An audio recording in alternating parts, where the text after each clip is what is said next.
Richard, when you think about inequality in the UK, and it's a hot topic, and you think about, as you'd like the banking sector to be decentralised, flatter structure, more resilient, how do you begin to talk to the public or the political class about achieving those goals? Essentially, if we want to produce something, we need funding, so there's a role for banks in almost everything that's happening in the economy. But what exactly is that role? I'd like to reflect on that. Banks are being thought of as intermediaries, but this is not really what's happening. Banks... What are they then? They're creators of the money supply. So you're firmly of the view that banks create money out of thin air? Yes, well, I produced the first empirical studies to prove that in the 5,000-year history of banking. Banks are thought of as deposit-taking institutions that lend money. The legal reality is banks don't take deposits and banks don't lend money. So what is a deposit? A deposit is not actually a deposit. It's not a bailment. It's not held in custody. At law, the word deposit is meaningless. The law courts and various judgments have made it very clear if you give your money to a bank, even though it's called a deposit, this money is simply a loan to the bank. That's true, yeah. So there is no such thing as a deposit. So you think it's probably adequately named then? So banks borrow from the public. Okay, so that much we've established. What about lending? Surely they're lending money. No, they don't. Banks don't lend money.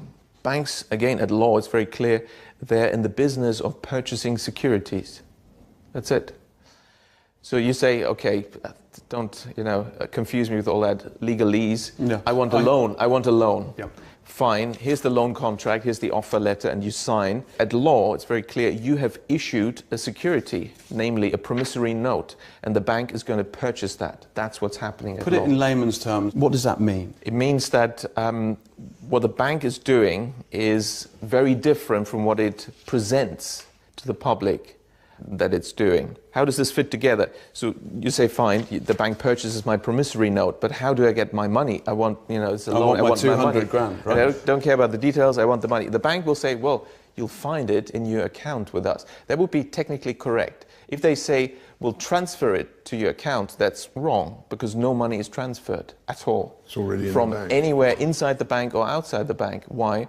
Because what we call a deposit is simply the bank's record of its debt to the public. Now, it also owes you money, and its record of the money it owes you is what you think you're getting as money, and that's all it is.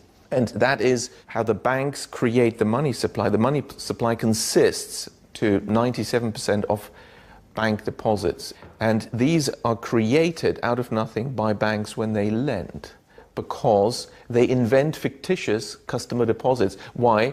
They simply restate, slightly incorrectly in accounting terms, what is an accounts payable liability arising from the loan contract having purchased your promissory note as a customer deposit, but nobody has deposited any money.